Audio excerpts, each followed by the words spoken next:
as the deer panteth for the water, so my soul longeth after thee.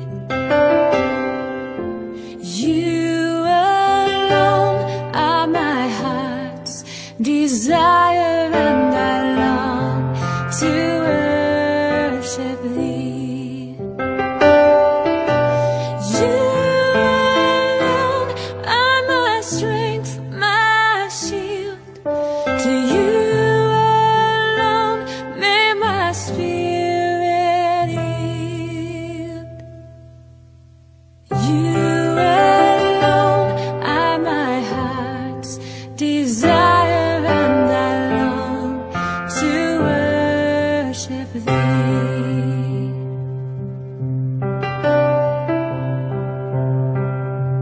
You're my friend, and you are my brother, even though you are a king.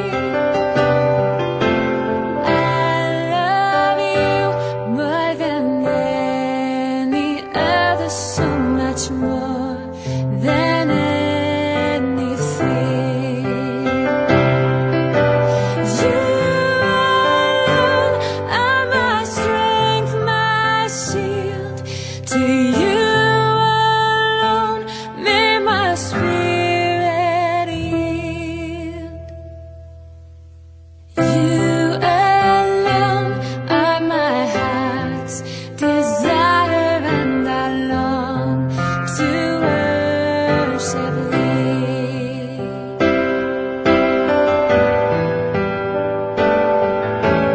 I want you more than gold or silver, only you can satisfy.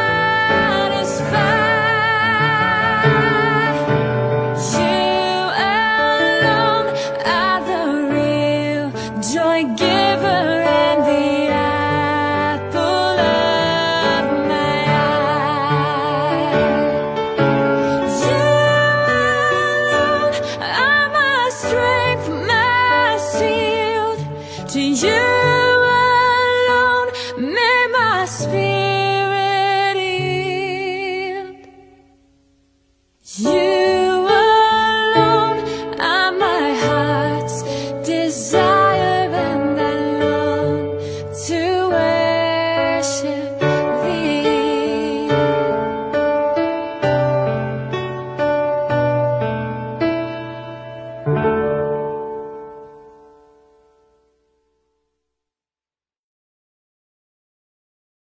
Magandang gabi po sa inyong lahat. Muli po, I would like to welcome you all dito po sa ating Feasting on the Divine Verses online ministry.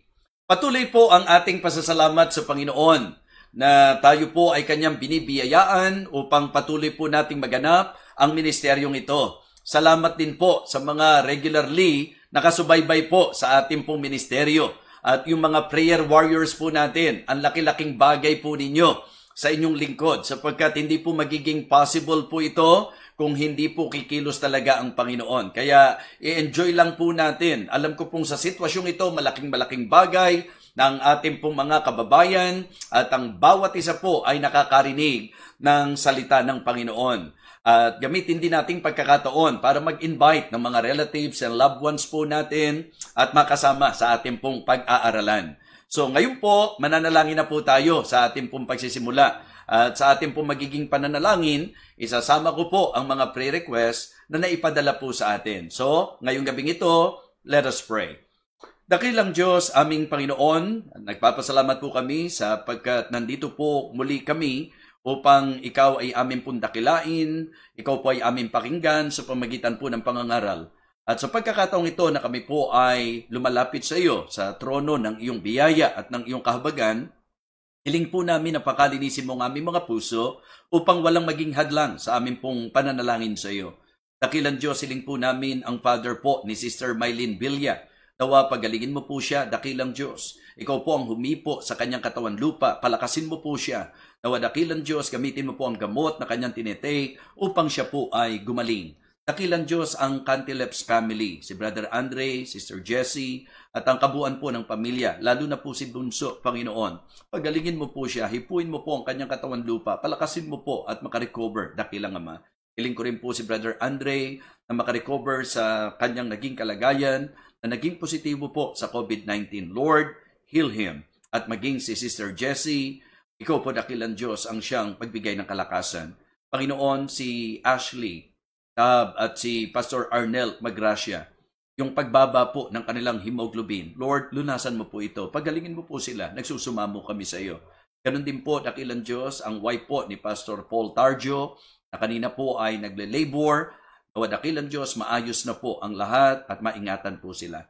Thank you so much, Panginoon, na kami po'y nagkaroon ng pagkakataong maipanalangin din po ang kapatid at kamanggagawang ito. Dakilang Diyos, hiling po namin na si Sister Lorena Marcelo, nawa ikaw na po ang magbigay ng onco-doctor, Panginoon, na titingin po sa kanya, at nawa dakilang Diyos, pagalingin mo po siya, at ikaw ang magsaayos po ng lahat, at sa iyo po namin siya ipinagkakatiwala. Gayon din po, dakilang Diyos, hiling po namin ng comfort sa naging pagkawala po ni Pastor Josue Langbayan. Ang pamilya Lambayan, dakilang Diyos, aliwin mo po sila, palakasin mo po sila, at ikaw, dakilang Diyos, ang talagang patuloy na magbigay sa kanila ng comfort, Panginoon, sa sitwasyong ito. Alam ko po na hindi madali, malungkot po na maiwanan ang mahal sa buhay, pero salamat po sapagkat yung legacy ni Pastor Josue ay mananatili, Panginoon. O Diyos, siling ko po na ikaw rin ang magbigay pansin sa lahat ng mga ministeryo po namin sa abroad. Lalo na po ang Living Water Baptist Mission Canada na ngayon po'y naghahanap ng lugar, dakilang Diyos. Panguna po ni Pastor Eric Mariano. Ikaw po, dakilang Diyos, ang siyang magbigay pansin din po sa gawain po sa London, Living Water Baptist Mission London, under the leadership of Pastor Chris Balino. Nawa, maging ang mga kapatiran po, lalo na sa sitwasyong ito, ay hindi mahadlangan sa kanila pong paglago. Hiling ko po ang iyong pagkilos sa gawain sa London. Sa Japan, Panginoon, sa panguna po ni Pastor Robert Berba at sa mga kapatiran po, lahat po sila, dakilang Diyos, ay nais naming ilapit sa iyo. Sitwasyong ito'y palakasin mo, dakilang Diyos, at tugunan din po sa lahat ng kanilang mga pangangailangan. Bigyan mo po ng wisdom ang mga pastors na ito, Panginoon. Sa Milan at sa Como, Italy, Panginoon. Hiling ko po mga kapatiran na nangangasiwa sa gawain po sa Milan. Ang grupo po nila Sister Carissa, dakilang Panginoon, nawa sila po yung gabayan, ingatan, sila Sister Sheila, Sister Irma, at ang kabuuan po ng pamilya Enriquez. At gayon din naman, Panginoon, hiling ko po na talagang ibalik mo po ang mga kapatiran po namin, katulad po nila Arian, nawa Panginoon, sila po ay aming patuloy na makasama doon. Si Pastor Genesis Permalo na nakasentro po sa gawain sa Como, maging ang mga kapatiran doon at ang kanyang pamilya, na wadakilan Diyos, sila po ay iyong gabayan, basbasan at pakaingatan. Maging ang ministry po sa Barcelona, ikaw po ang siyang umabot, dakilan Diyos, at mas magpaging posible na magkaroon na po ng gathering, Panginoon. Si Pastor Nelson Cadena sa Living Water Baptist Church Paris, kasama po mga kamanggagawa at ang kabuuan ng gawain, Panginoon. May you continue to bless them, O God, at patuloy pong gamitin mo silang inspirasyon, at ikaw po, dakilang Diyos, ang patuloy na humipo sa puso ng bawat isa. Thank you so much, Heavenly Father. Even the ministry here in the Philippines, I pray, O God, na babasbasan mo rin po, lalo na po ang mga manggagawa, lahat ng mga churches, Panginoon, na ikaw po ang itinataas. Salita mo po ang ipinapangaral. At sa sitwasyong ito, sa mga pagtitipong ginagawa, hiling ko po na ikaw ang mag-ingat at maglayo sa amin sa karamdaman, Panginoon, lalo na sa virus na ito. Ang economy po, hindi lamang ng aming bansa, kundi lahat ng naapektuhan. Ang mga mananampalataya, ang mga businesses, Panginoon, at ang mga hanap buhay, dakilang Diyos, hiling ko po na makarecover ang mga nangangailangan. Dakilang Ama, aming Panginoon, hiling ko rin po ang mga kapatiran po namin na nasa ibang bansa. Sila po, dakilang Diyos, ay patuloy mong samahan at patuloy na pakaingatan.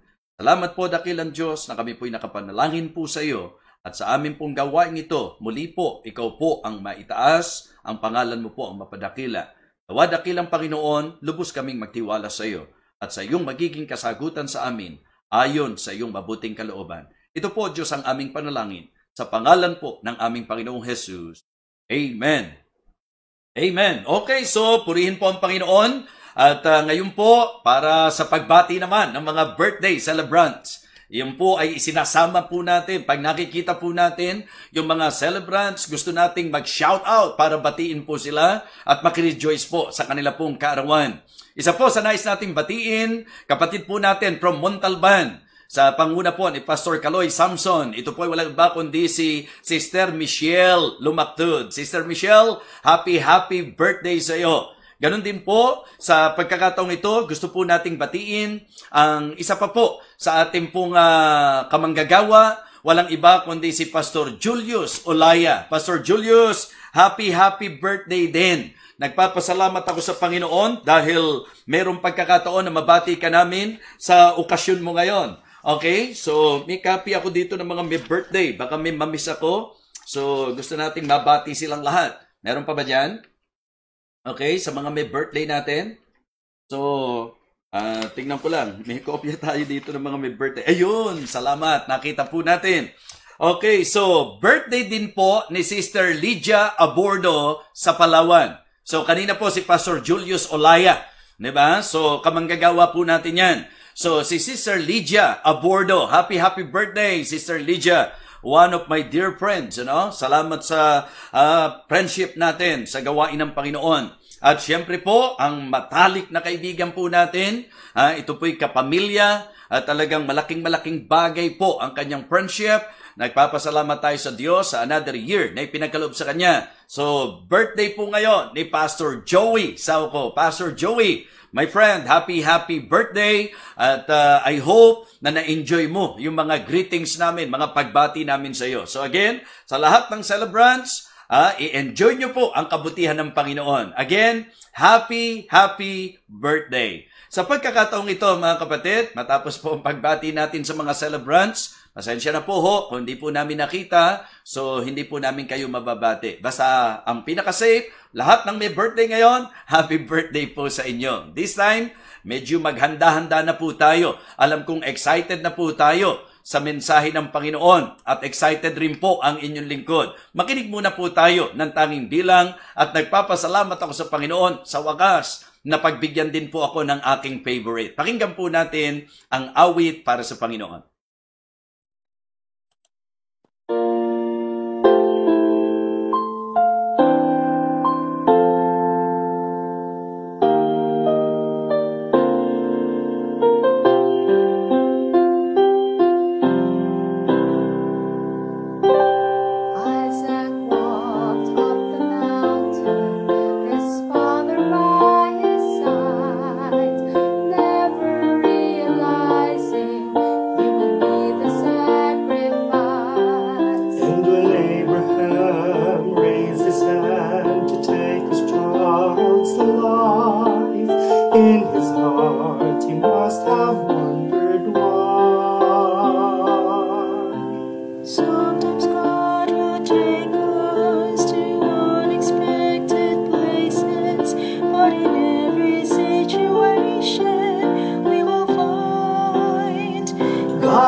Beyond what we imagine,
Amen. Purihin ang Panginoon sa napakagandang special number. Thank you po sa ating trio.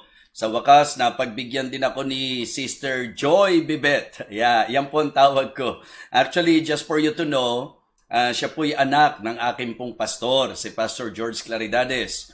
At masaya ako na nagkaroon siya ng part dito sa ating ministry na ito, sapagkat sa katotohanan po, malaki po ang tinatanaw namin sa Panginoon, sa Claridades family. Dahil sila po yung ginamit ng Panginoon para madala po yung ebanghelyo sa aming lugar. So, kaya again, thank you so much at sana may kasunod pa. Amen? Alright, ngayon po, dadako na po tayo sa preaching. At ang ating pong magiging teksto ngayon ay ang Nehemiah chapter 6. Kung may Bible po kayo, buksan nyo na po, Nehemiah chapter 6. At ang mensahe po na ibibigay ko po sa inyo, ang pamagat po, do not cease in spite of crisis. Do not cease in spite of crisis. Nehemiah chapter 6. At babasahin ko po ang buong chapter. Kaya sundan nyo pong mabuti sa inyong mga Biblia, sapagkat nakikita kong malaking help kung magkaka-idea na po tayo sa pagbasa po natin ng buong chapter na ito. Nehemiah chapter 6, ganito po ang sinasabi ng Bible. Now it came to pass when Sanballat and Tobiah and Geshem the Arabian and the rest of our enemies heard that I had builded the wall, and that there was no breach left therein, though at that time I had not set up the doors upon the gates, that Sanballat and Geshem sent unto me, saying, Come, let us meet together in some one of the villages in the plain of Ono. But they thought to do me mischief. And I sent messengers unto them, saying, I am doing a great work, so that I cannot come down. Why should the work cease whilst I leave it and come down to you? Yet they sent unto me 4 times after this sort, and I answered them after the same manner. Then sent Sanballat his servant unto me in like manner the 5th time, with an open letter in his hand, wherein was written, It is reported among the heathen, and Gashmu saith it, that thou and the Jews think to rebel, for which cause thou buildest the wall, and thou mayest be their king according to these words. And thou hast also appointed prophets to preach of thee at Jerusalem, saying, There is a king in Judah, and now shall it be reported to the king according to these words. Come now therefore, and let us take counsel together. Then I sent unto him, saying, There are no such things done as thou sayest, but thou feignest them out of thine own heart. For they all made us afraid, saying, Their hand shall be weakened from the work, that it be not done. Now therefore, O God, strengthen my hands. Afterward I came unto the house of Shemaiah, the son of Delaiah, the son of Mehetabeel, who was shut up. And he said, Let us meet together in the house of God within the temple, and let us shut the doors of the temple, for they will come to slay thee. Yea, in the night will they come to slay thee.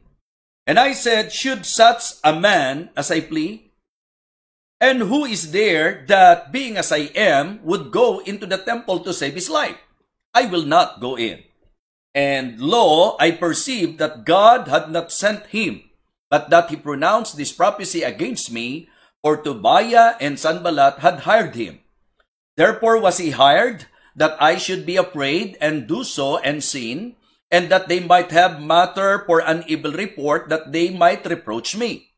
By God, think thou upon Tobiah and Sanballat according to these their works, and on the prophetess Noadiah, and the rest of the prophets that would have put me in fear.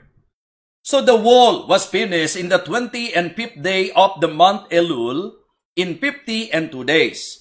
And it came to pass that when all our enemies heard thereof, and all the heathen that were about us saw these things, they were much cast down in their own eyes, for they perceived that this work was wrought of our God. Moreover, in those days, the nobles of Judah sent many letters unto Tobiah, and the letters of Tobiah came unto them. For there were many in Judah sworn unto him, because he was the son-in-law of Shechaniah, the son of Ara, and his son Johanan had taken the daughter of Meshullam, the son of Berechiah.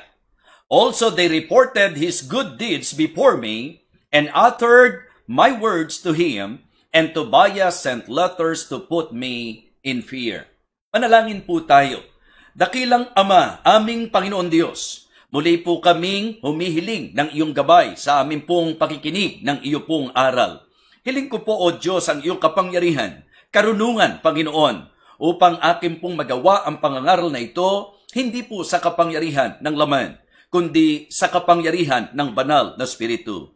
Help me, O Lord, na maging instrumento po ako ng iyong pagpapala para sa bawat isa. At nawa ito po'y makalakas sa bawat isa sa amin at ito po'y makapagturo ng mahalagang aral, lalo na po sa katotohanan ng buhay.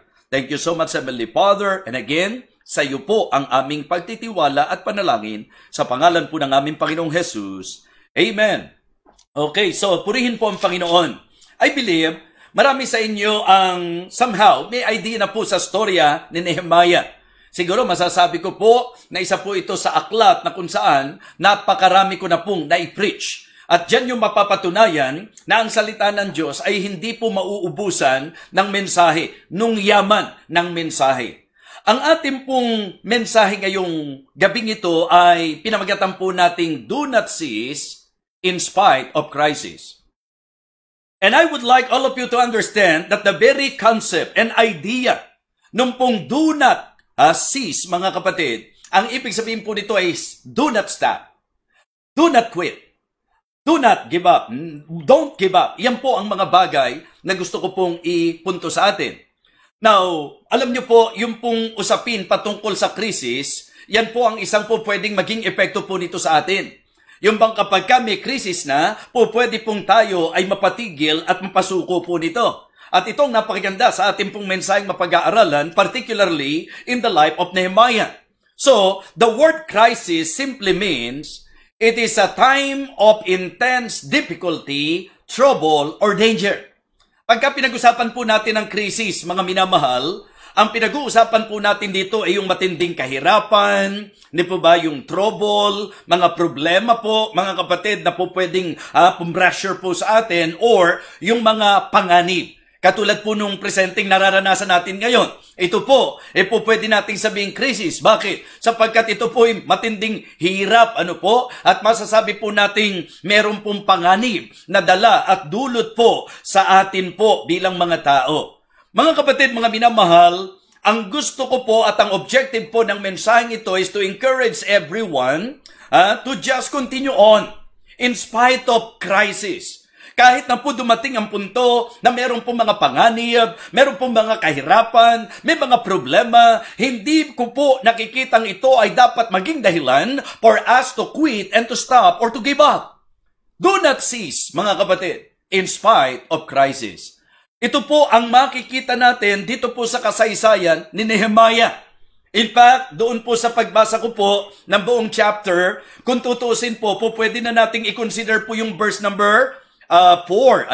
Napakaganda po. Verses 3 and 4. And I sent messengers unto them, saying, I am doing a great work, so that I cannot come down. Why should the work cease whilst I leave it and come down to you? And in the idea po, hindi isang beses lang, hindi dalawang beses lang. Sa verse number 4, yet they sent unto me the 4 times after this sort, and I answered them the same manner. So, kumbaga mga kapatid, mga minamahal, the reason why I included verse number 4 sa sinasabi ko sa inyo ngayon, sapagkat ang verse number 4 ay lumalabas po na kinapapalooban po ng konsepto na kung paanong sinabi po niya, sa sagot po niya sa verse number 3, I am doing a great work so that I cannot come down. Why should the work cease whilst I leave it and come down to you? So sa sinabi po ng verse number 4 na sumagot siya the same manner, so yun din po ang message. Mga kapatid, mga minamahal, mga kaibigan, I believe lahat po tayo po pwedeng makaranas ng krisis. At dito po sa kasaysayan po ni Nehemiah, makikita nyo po ang mga karanasan patungkol sa krisis sa iba't ibang form. Okay? They experience crisis in different form. So, una po, in form of an attack. Di po ba? Naranasan po nila ang krisis sa pamagitan po ng pag-atake. Yes, inaatake po sila ng kalaban. And you know, sa buhay po natin, marahil po may mga iba't ibang kaparaanan ang kaaway upang tayo po ay atakihin. Pwede pong atakihin po tayo sa pinansyal na aspeto ng ating buhay. Kaya nga, ang ganda po ng mensahe ng ating pong special number, to always remember that God will provide. So if the enemy will attack us sa usapan po ng mga kagipitan o kahirapan, sa usapan po ng masasabi nating kakulangan, may Diyos na magpo-provide po para sa atin. Marahil po katulad ng ating presenting nararanasan ngayon. Ito po'y atake sa maraming aspeto po ng ating buhay. So Nehemiah experienced that. Siya po ay inatake, masasabi po natin, sa ilang mga bagay sa kanya pong buhay, paggawa at paglilingkod sa Diyos. Nung kanila pong itinatayo na po yung wall na napakahalaga po nito sa usaping bayan, sa usapang bayan ng Panginoon, nung ginagawa po nila yan, he experienced an attack. Ano po? Inatake po siya ng kalaban. Andyan si Sanballat, si Geshem, diba? At si Tobiah, mga taong kung pag-uusapan nyo, hindi naman talaga magkakasundo po yan, pero against the people of God, sila po'y nag-connive, nagkaroon ng conspiracy, and they tried to attack, the Israelites and even the leadership of Nehemiah. Now, sa buhay po natin, be ready. Pwede po na tayo'y makaranas ng atake ng kaaway. Makikita nyo po that sometimes, like in this particular scenario, sila po ay masasabi nating may crisis in form of an allegation. Ibig sabihin po, yung mga naging allegations po sa kanila, yan po ay masasabi nating po pwede na medyo umalarma po sa kanila. Okay? At ang matindi dito, yung pong accusation. Diba? So, ito po ang ating pinag-uusapan. Yung crisis in form of an attack, in form of an allegation or accusations. Di ba? Accusation po, mga minamahal. So, kaya pinalalabas nila, magre-rebelde kayo yun po yung ipino-point out po. Alam nating hindi po totoo yun. Alam natin yung pong genuineness, nung pong puso ni Nehemiah at nung bayan, matapos po silang i-encourage ni Nehemiah, they just want to rebuild the wall sapagkat ito po ay napakahalaga po para sa kanila. But may akusasyon po at aligasyon po sa kanila. Siguro in application po, it is good to somehow mag-isip po tayo na may mga pagkakataon sa buhay natin, di po ba? Na nakakaranas po tayo ng ganito. So, pwede pong sa ganyang form, dumarating po ang crisis po sa atin. Hindi necessarily sa kagipitan, yan po, mga atake ng kaaway yan di po ba? Na talagang sa paglilingkod mo sa Panginoon, sa pagsunod mo sa Diyos, handyan po ang kaaway, naaatake sa iyo, di ba? May mga pagkakataon po na marahil sa buhay mo, dumaranas ka ng persecution, so yun po, maaaring crisis po ang dating yan, na ikaw po'y pinapersecute at pinagwiwikaan ng kung ano-anong masasamang salita, pinagbibintangan ka ng mga kung ano-anong hindi naman katotohanan. So they experience that. At ito po, mga kapatid, ang dahilan kung bakit sa nakikita ko po, it is good na ma-encourage po tayo na anuman ang mangyari at sa anumang krisis at kahit may krisis, wag tayong titigil. Amen? So, do not cease in spite of crisis. Ano po ang message na makukuha po natin dito po sa ating tinatalakay ngayon? In fact, pwede pong sa verse number 3 lang, makuha na po natin yung ating pong mga puntos, yung pinakamensahe po ng ating pong pag-aaral ngayon. So, number 1, I want all of you to see the stability of His decision. Mga minamahal, what I would like to share with you tonight are the great lessons we can learn from the life of Nehemiah. Ano po yung mga importanteng aral, mga dakilang aral na makukuha po natin sa buhay po ni Nehemiah? So number 1, the stability of his decision. Kung gaano po ka-stable si Nehemiah sa kanyang desisyon. Ano po ba ang pangyayari? Okay, kunin natin yung konteksto. Hindi po ba si Nehemiah, siya po ay cupbearer ng king? Ang ibig ko pong sabihin, si Nehemiah po ay nasa magandang katayuan. Nasabi ko nga, if we will consider yung kanya pong katayuang pangposisyon, ang ganda po ng posisyon niya eh. Diba? Kung ang pag-uusapan po profession, ang tindi ng profession niya. Sa palasyo po siya, di ba? Sa kaharian po siya. Nagtatrabaho, mga kapatid. Cupbearer siya ng king. Ang ganda ng posisyon niya, ang tindi ng profession niya, at titiyakin ko po, mga minamahal, na kasama nito yung pong possession. Dahil syempre, kapag ka ikaw ay empleyado sa kaharian, kung ikaw po ay nagtatrabaho sa kaharian, tinitiyak ko pong when it comes to security, pagdating po sa maaaring kikitain mo, susweldohin mo. So yan po, kung tutusin, ganda ng kalagayan niya. Pero ano pong lumalabas sa storya? Mula sa katayuan na siya po'y nasa magandang kalagayan bilang cupbearer ng king, nung nakarating po sa kanya ang ulat patungkol sa kalagayan po ng bayan ng Panginoon, yung pong mga nadalang bihag, yung mga nakatira na nasakop, ang sabi po ni Hanani sa chapter 1, ang sabi po ni Hanani at ilang sa mga kasamahan, na ito raw pong bayan, that the Jews that were left of the captivity in the province are in great affliction and reproach. The wall of Jerusalem is broken down and the gates are burned with fire. Alam niyo ang sabi ng Bible, right after na makarating po kay Nehemiah, ito pong ulat na ito, sobra po siyang naapektuhan. Yan po ang may puso sa bayan ng Panginoon.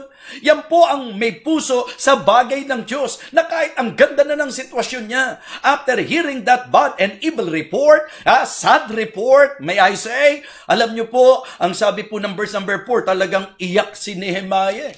Diba? Ang sabi po ng verse number 4, and it came to pass when I heard these words that I sat down and wept and mourned certain days and fasted and prayed before the God of the heaven. Mga kapatid, makikita niyo po kung gaano kahalaga sa puso ni Nehemiah ang bayan ng Diyos at ang mga bagay na masasabi nating kaugnay sa Diyos. He cried, he wept, he mourned, mga kapatid. At ang sabi po, nag-ayuno pa po siya, nanikluhod siya sa Panginoon, humingi siya ng tawad sa Panginoon. Okay, and to cut this story short, sa chapter 2, sinimulan po niya na hamunin ang bayan. Sa chapter 2, verse number 17, makikita po natin that Nehemiah, after na malaman niya ang kalagayan, so he tried his best to encourage the people. Sabi ko nga po sa inyo, Nehemiah cried after na malaman niya yung nakakalungkot na kalagayan ng bayan. And then because of that, he confessed the sins of the people. Di po ba? So he cried to the Lord, he confessed to the Lord, and then he confronted them. Kinonfront po niya ang bayan. At alam niyo, ang maganda po sa kanya, nakita niya ang kahalagahan na ipadama sa bayan na hindi yan ang kalooban ng Panginoon. We need to do the will of God. We need to rebuild the wall. So what Nehemiah did is they gathered them. Tuwan-tuwa po siya nung binigyan po siya ng favor nung king. Di po ba? Nung nakakuha siya ng pabor sa hari na meron pong letter of endorsement for them to do that, na ma-rebuild po yung wall. And Nehemiah actually very excited. He talked to the people and what he told them is about their sad situation and the good news. Ang sabi po ng verse number 17, then said I unto them, chapter 2 po, then said I unto them, ye see the distress that we are in, how Jerusalem lieth waste and the gates thereof are burned with fire. Come, let us build up the wall of Jerusalem, that we be no more a reproach. In verse number 18, then I told them of the hand of my God, which was good upon me, as also the king's word that he had spoken unto me, and they said, let us rise up and build. So they strengthened their hands for this good work. So yung pong tinipon niya yung mga tao, sinabi niya yung, di ba, yung bad news. Na tupok na nga po yung gate, bagsak ang wall. Pero ang good news, ang sabi niya, napakabuti ng kamay ng Panginoon. At ang eksaktong patotoo niya ay yung favor na ibinigay ng hari na may endorsement letter para po mai-accomplish po nila at maisagawa po nila ang pagtatayong muli ng wall. At ito na nga po, mga kapatid, na-encourage po yung mga tao So Nehemiah convinced them. He was able to convince the people. Pero nung narinig po ito nila Sanballat, sabi ng verse number 19, but when Sanballat, the Horonite, and Tobiah the servant, the Ammonite, and Geshem the Arabian heard it, they laughed us to scorn. Ayan, nagpasimula na po mga minamahal na talagang ikaw, pagka may gagawin ka para sa Diyos, kapag gagawin mo yung kalooban ng Diyos, meron pong mga atake na mararanasan po tayo, meron pong mga aligasyon, meron pong mga masasabi nating akusasyon. Di po ba? At ito nga po. So nakita nyo po na sa chapter po, na atin pong binasa sa chapter 6, ito po ay magpapakita ng stability ng decision po ni Nehemiah. Balikan niyo po ang chapter 6. Hindi po ba ang sabi ng Bible sa verse number 1, now it came to pass when Sanballat and Tobiah and Geshem the Arabian and the rest of her enemies heard that I had builded the wall, and that there was no breach left therein, though at that time I have not set up the doors upon the gates, that Sanballat and Geshem sent unto me, saying, come, let us meet together in some one of the villages in the plain of Ono, but they thought to do me mischief. And in verse number 3, we can see how stable, di ba? Kung gaano ka-stable si Nehemiah sa kanyang desisyon. Alam niyo po yung mga krisis sa buhay natin, ang gusto niyan, yanigin po tayo eh. Ang gusto po ng mga atake ng kaaway sa atin, bumigay tayo, huminto po tayo. Mga minamahal, ito ang aking pong hamon at paalala po sa atin. Huwag tayong titigil in spite of crisis. Heto po, meron pong difficulty, meron pong atake, may aligasyon, may mga kung ano-ano pong hakbang ang kalaban ng kaaway, mga kapatid. But it is good na tayo po'y matuto, mahamon, mapagpala sa puso po nitong si Nehemiah. Kaya ang sabi ko po sa inyo, ang tinatalakay po natin is about the great lessons from the life of Nehemiah. In verse number 3, and I sent messengers unto them, saying, listen to this, I am doing a great work, so that I cannot come down. Why should the work cease whilst I live it and come down to you? Makikita nyo how firm, di ba, is the decision of this man. Yung stability po sa desisyon. Meron pong mga pagkakataon po na at first, ang ganda po ng ating naging pasya eh. Pero minsan, pag niyanig po tayo ng mga krisis sa buhay, bumibitaw eh. Bumibigay eh. Di po ba? Halimbawa lang po, yung mga nagsuko ng buhay. Alam nyo po, nung kami po'y tawagin ng Panginoon, kung kami po'y bumitaw at bumigay dahil sa mga krisis, o di wala po ang inyong lingkod ngayon. So ang ibig ko pong sabihin, isang bagay po na dapat harapin natin sa reality of life, na kapag ka ikaw ay gumawa ng kapasyahan, lalo na kung ang kapasyahan mo ay para sa Diyos at ayon sa kalooban ng Panginoon, i-expect po natin na yung kabilang panig that the enemy will try everything upang tayo po ay yanigin sa ginawa nating pagpapasya. Alam nyo, para din po yung ilang mga halimbawa na makikita natin sa Bible. Diba? Yung pasya ni Daniel, stable po yun. Kaya para din tayo nag-uusap ng conviction po dito, na kapag ka ang decision mo tama, wag mong hayaan na pagka may crisis, iibahin mo decision mo. Maging stable po tayo. And I can say, that is the characteristic of the decision of Nehemiah. Very stable. Na nung siya po ay humakbang para encourage ang mga tao, kahit na po meron pong mga masasabi nating obstacles, kahit meron pong mga oppositions, may mga atake po sa kanya, may mga kung ano-anong hakbang ang kaaway, hindi na bago ang desisyon ni Nehemiah. Do not cease in spite of crisis. What I would like you to see is the stability of his decision. Once na ang decision mo, tama. Wag na wag mong babaguhin yan. Once na ikaw ay nagpasya na sumunod sa Panginoon, wag kang papipigil sa kahit anong salpok ng alon sa buhay. Tandaan po natin that the best decision in life is to follow God. Amen? To do the will of God. Yan po ang tamang desisyon sa buhay. Kung ang ating pinagpasyahan ay para sa Diyos, kung ang ating pinagpasyahan ay tama sa Diyos, kung ang ating pasya ay ayon sa kalooban ng Panginoon, ano man ang mangyari, maging stable po tayo. Amen? E natatandaan ko yung triyang Hebrews. Nag-decide sila na kahit may decree yung king, ito decision natin, hindi tayo po pwedeng luluhod sa iba. Sa Diyos lang tayo luluhod.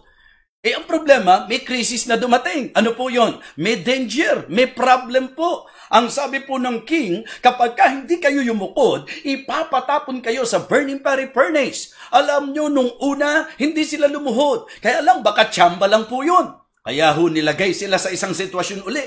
This time I will give you another chance. Sa pagkakataong ito, pagka narinig nyo na tumugtog na yung mga instrumento, dapat magpapatira pa na kayo. Pag hindi, talagang walang pagsala, itatapong kayo sa burning furnace. Wow, what a pressure. Diba? Matinding laban po ito. But listen, they are very stable in their decision. So, yan po si Nehemiah. Kahit po merong atake, kahit po merong mga hakbang ng kaaway, maliwanag po na kung dadamhin po natin ang kanyang pahayag sa verse number 3, ang sabi niya, I am doing a great work. Alam niyo yung decision natin, nasa pananaw talaga eh. Kung talagang maraming Kristiyano, ang pananaw, mahalaga ang gawain ng Diyos, ang tanong po, ba't ang dali-dali nating magdesisyon na hindi umatin?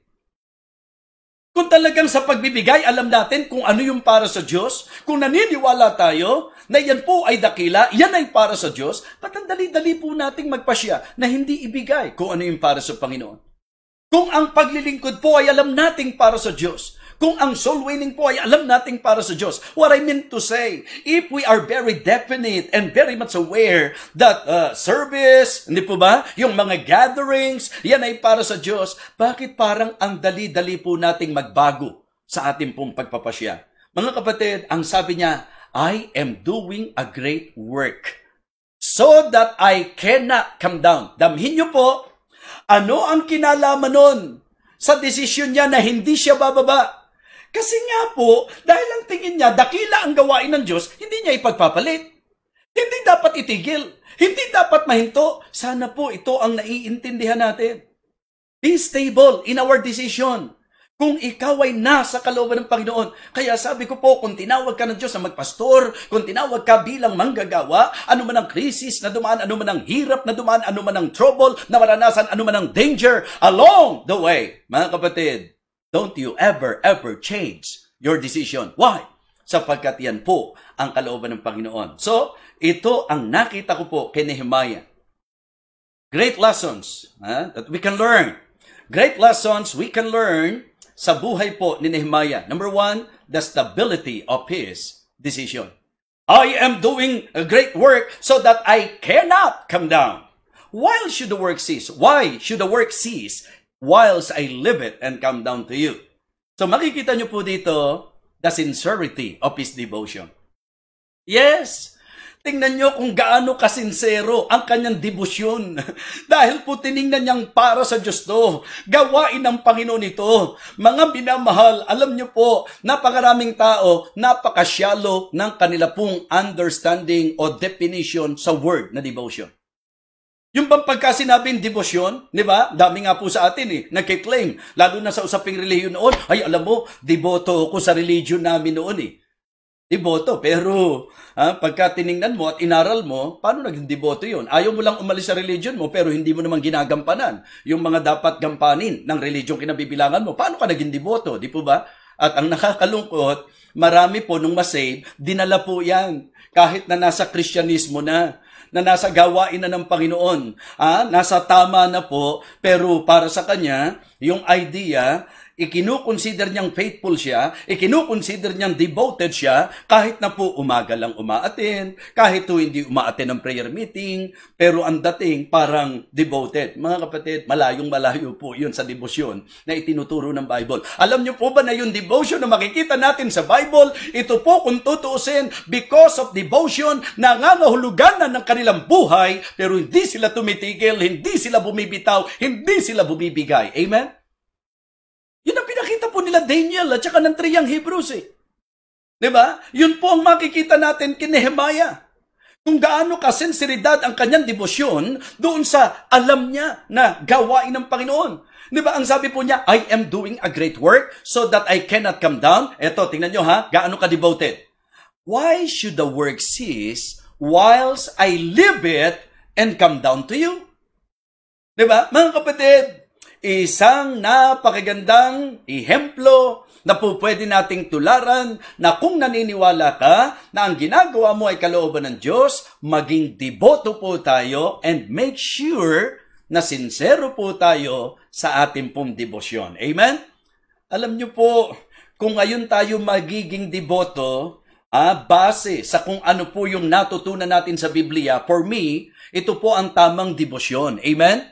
Kasi kahit maging deboto ka sa isang bagay na mali, sayang lang. Sayang lang. Paano ko po ba malalaman kung mali? Kapag kapulihis sa Biblia. So, dapat po ang ating debosyon ay maging sa Diyos at para makatiyak tayong ito'y debosyon sa Diyos, gawin po natin ang bagay ayon sa salita po ng Panginoon.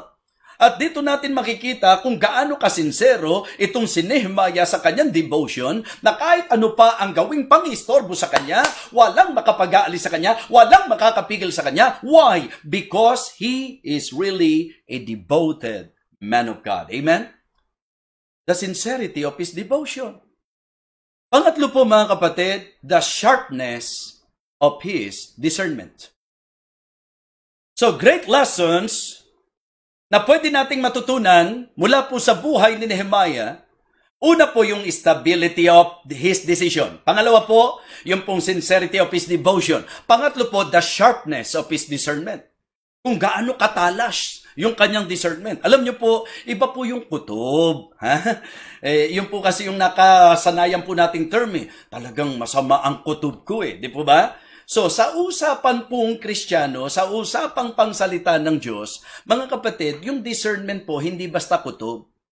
It is actually the work of the Spirit in the life of the believers.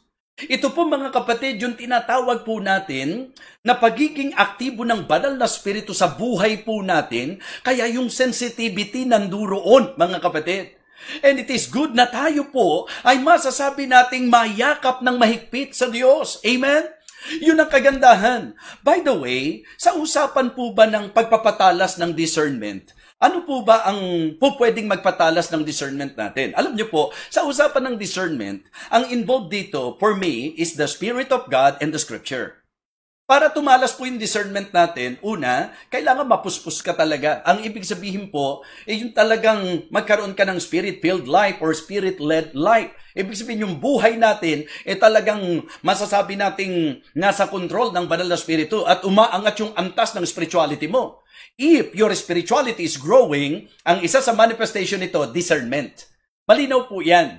Nung sabihin po ng writer po ng Hebrews, doon sa kanyang medyo na-konfronta, di po ba, sa Hebrews chapter 5. Ang sabi po niya sa verse number 12, For when for the time ye ought to be teachers, ye have need that one teach you again, which be the first principles of the oracles of God, and are become such as have need of milk and not of strong meat. Di po ba? Yan ang sinabi po niya.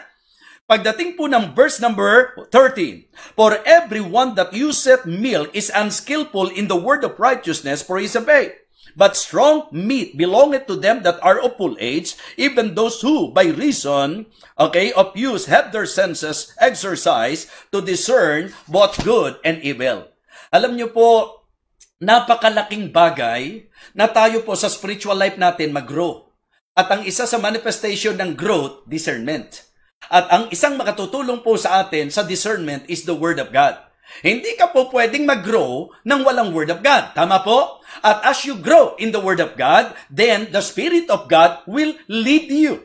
At doon ka magkakaroon ng sensitivity. Diyan na po papasok yung sharpness ng ating pong discernment. Kaya mga kapatid, mga minamahal, tingnan nyo po dito sa storya na to. Hindi ba? How many times and impact doon po sa mga naging masasabi nating pamamaraan po ng kaaway kung paano siya didistorbuhin, kung paano siya pabababain, kung paano siya patitigilin. Mga kapatid, ang napakaganda lang talaga yung pong nakasaksak sa isip po nitong si Nehemiah na talagang dapat, una, ang desisyon natin stable, na dahil ang ating pinagpasyahan ay sa Diyos, anuman ang mangyari, hindi dapat mabago ang desisyon na yan. Pangalawa po, Devotion. Bakit? Dahil para sa Diyos yan, diyan ka dapat maging deboto. Yun po, mga minamahal, huwag mong hayaang maging deboto ka lang. Kailangan po tiyakin mo na ang devotion mo ay tama. Devotion na ayon sa kalooban ng Panginoon. Sana hindi ka sa relihiyon na kayakap. Sana sa Diyos ka na kayakap. Sana po ang salita ng Diyos ang nagmamaneho ng buhay po natin. Amen? At dito po makikita nyo kung gaano katalas.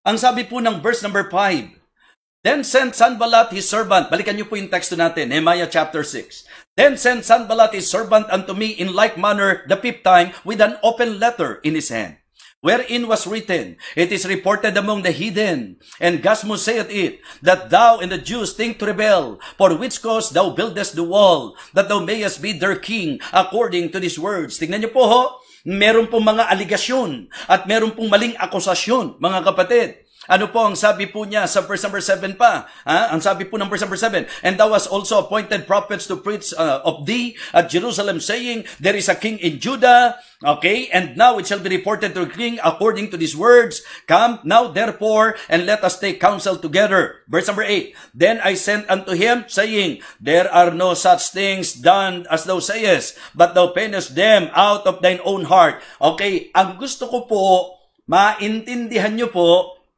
na lumalabas, nararamdaman niya yung may mga hindi tamang intensyon.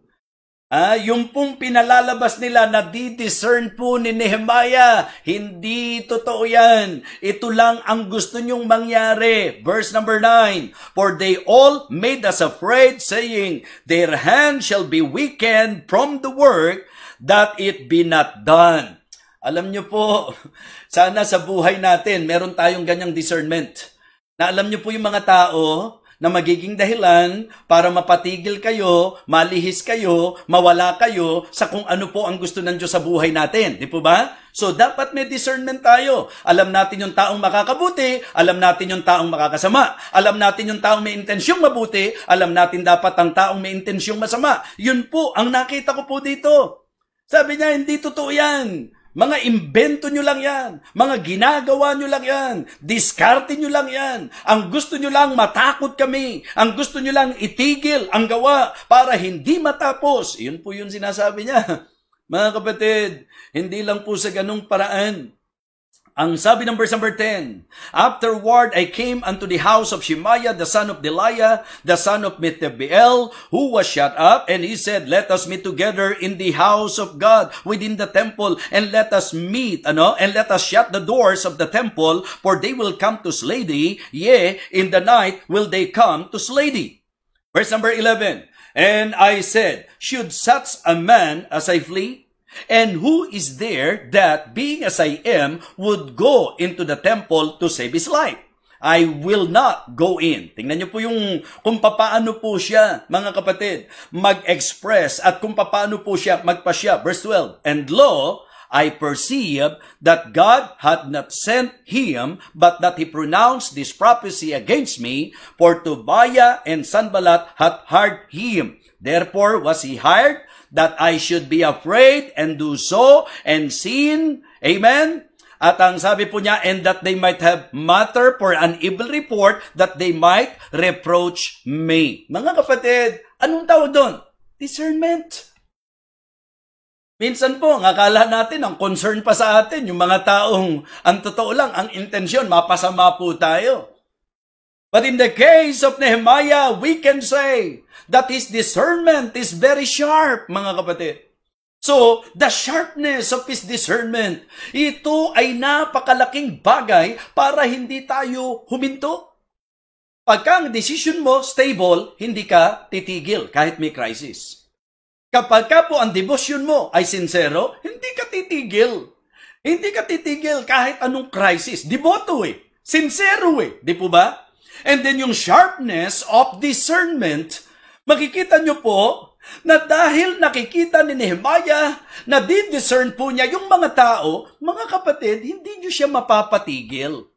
So sana po makita natin ang napakahalagang mensaheng ito. Okay, susunod. Una nakita natin, the stability of his decision. Number 2, the sincerity of his devotion. Number 3, the sharpness of His discernment. Isa yan sa patalasin po natin, mga minamahal. Hindi yung palaisip ka ng masama. Hindi po yung judge ka ng judge. Mas maganda, meron pong sharpness of discernment na talagang para mangyari yan, makinig tayo lagi ng Bible. Basa po tayo ng Bible. At tayo po'y mag-grow spiritually. Malaking tulong po yan. Mga kapatid, nakita nyo po, balikan nyo po muna saglit yung verse number 2. Dito pa lang po pwedeng may masilip na tayo sa discernment. Bago ko po ibigay yung last point po natin.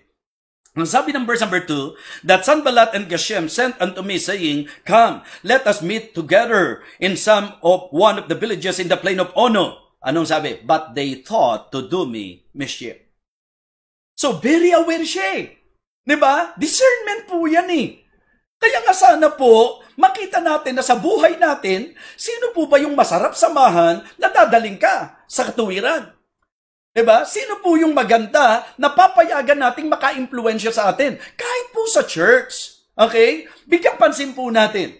Sa church, kapag ikaw walang discernment, kung sino po yung mga may espiritu ni Sanballat dyan, espiritu ni Tobia, espiritu po ni Geshem, yan po ang maaaring umimpluensya sa iyo. Pero kung may discernment ka, masesense mo yan. Ba, mukhang hindi na maganda sinasabi nito tungkol sa church Ba, mukhang naninira na to sa pastora. Ba, mukhang puro chismis na ang dala nito Di po ba? Matidiscern po natin yan. So, napakahalaga. And then, pang-apat, na gusto kong makita nyo po, considering na sa usapan po ng crisis, ito po ay atake, aligasyon at akusasyon. Ito po yung masasabi nating obstacles and oppositions. Ito po yung masasabi po nating hakbang ng kaaway upang papanglumuin po sila. Hindi ba maliwanag? Yun po ang sinabi niya Kaya nyo lang ginagawa yan para matakot kami, ma-discourage kami, manghina ang mga tao para tumigil kami sa ginagawa namin. O nakita nyo po, napakagandang discernment yon. Pero alam nyo po ang isang bagay? Tingnan nyo po ang sabi ng verse number 9. For they all made us afraid, saying, their hand shall be weakened from the work, that it be not done. Kaya ang sabi po, now therefore, O God, strengthen my hands.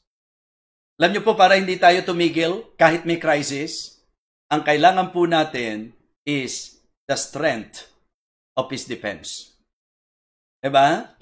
Kay Nehemiah, ang lesson na makikita natin, yung talagang lakas ng kanyang kanlungan, ng kanyang depensa, ng kanyang pananggalan. Alam niyo po, mga kapatid, sa anumang atake ng kaaway sa atin, our strong defense is no other than the hands of God. Amen?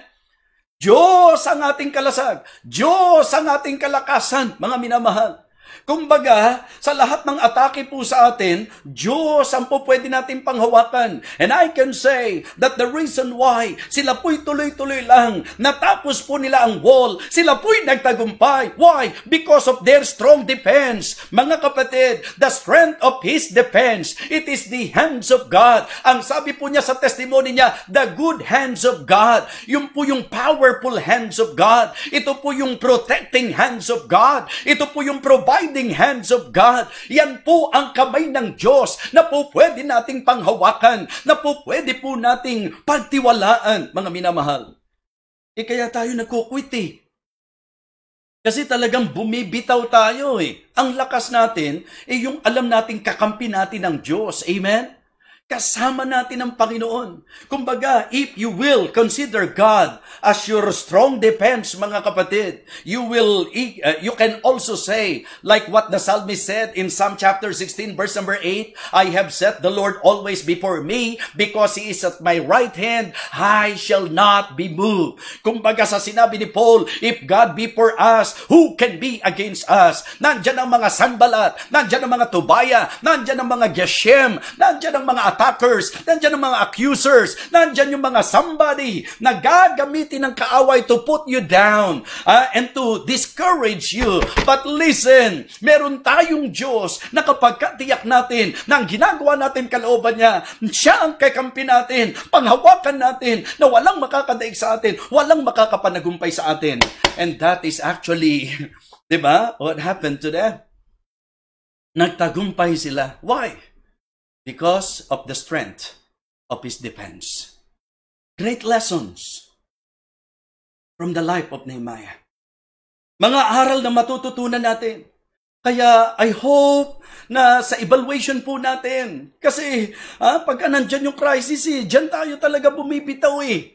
Pagka nakaranas na po tayo ng mga crisis, doon na po tayo nagkakaroon ng justification sa ating magiging pagkukwito, pagtigil. No! Do not cease in spite of crisis. Don't quit, don't stop, don't give up. Why? Sapagkat nandiyan ang Panginoon. Amen? So, mga kapatid, the stability of His decision, the sincerity of His devotion, the sharpness of His discernment, and the strength of His defense. Yan po ang napakagandang aral na makikita po natin. Mga kapatid, ang sabi po sa verse number 15, so the wall was finished in the 25th day of month Elul, in 52 days, mga kapatid. Hindi ba napakagandang bagay na makakahamon sa atin ito? Nandiyan na ang mga kung ano-anong atake ng kaaway, nandiyan na ang pagpapahina sa kanila, pero palibasa may kamay ng Diyos na pinangahawakan si Nehemiah. Mga kapatid, sila po ay nagtagumpay. So the wall was finished. Kung huminto, ano po matatapos? Diba? Sa buhay mo ngayon, kung tiyak mo na ikaw ay nasa kalooban ng Diyos, kung hihinto ka, anong mangyayari sa'yo? Kaya para sa akin, ang magandang maging conclusion nito is for us to be consistent. Pag ikaw ay nag-decide ng tama, be consistent. Diba? And be committed. Diba? Be consistent and be committed. Paano po kung matindi talaga laban? Kahit matama tayo Siyempre nakapangihina rin. Kahit ba alam mong tama yung ginagawa mo Paro kung di ka tinitigilan ng mga pagsubok? Paano kung ayaw kang tigilan ng kaaway? Paano kung lagi ka nalang inaatake? Di be confident. Amen? Be confident and be courageous knowing nakakampi natin ng Diyos. Amen? Do not cease in spite of crisis, mga kapatid. Sinasabi ko po sa inyo yan. Yung pong lakas natin ay ang Diyos. Siya ang depensa po natin.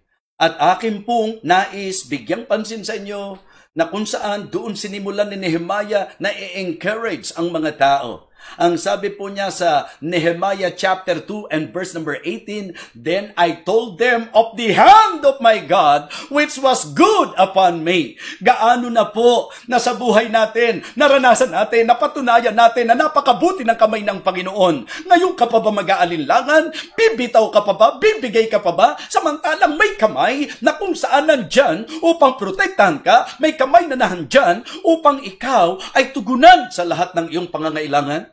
Sasamahan ka niya. Mga kapatid, be consistent, be committed, and be confident. Of course, sa ating Panginoon. Alam niyo po, napakaganda po ng hamon sa storya po ng buhay ni Nehemiah. Kaya kung may mga pinagdadaanan po tayo, yung may mga puwersa po, na lumalabas na talagang nakakaranas tayo ng krisis, na ang intensyon nito para patigilin po tayo. So sana po maalala nyo po lagi itong mensaheng ito. Do not cease in spite of crisis. Amen? Kasama natin ang Panginoon. So, I hope and I pray na muli tayo napagpala sa mensahe ng ating Panginoon Diyos. Manalangin po tayo. Dakilang Diyos, aming Ama, napakasarap isipin na sa Biblia, makikita ang napakaraming mga tao na po pwedeng maging hamon sa aming mga buhay. Ehemplo na magandang sundan. Lord, salamat po. Salamat po sa mga aral na nakuha po namin kay Nehemiah. Ang kahalagahan po ng pagkakaroon ng stable decision. Yung sincere devotion, sharp discernment, and strong defense. Lord, napakalaking pagpapala ng mensaheng ito. Alam mo po, Panginoon, ang mga krisis na aming nararanasan. Alam mo po ang mga atake ng kaaway sa aming buhay. At napakaganda po na ngayon nalaman po namin, Panginoon, na walang dahilan para kami tumigil kahit may mga crisis sa buhay na ito. Sapagkat sa iyo, meron po kaming assurance. Kaya, Panginoon, ito pong mensaheng ito ay tatakan mo sa aming mga puso upang kami po ay makinabang at talagang tunay na maging matagumpay. Maraming salamat po, Panginoon Diyos, sa muling naging paggabay mo sa amin ngayong gabing ito. Ito po ang aking panalangin sa pangalan po ng aming Panginoong Jesus. Amen. Amen. So, purihin po ang Panginoon. I hope na na-bless po tayong muli. So, ito po ang inyong lingkod, Evangelist Fernando de Vega, sa ating pong Feasting on the Divine Verses Online Ministry. Magandang gabi po. To God be the glory.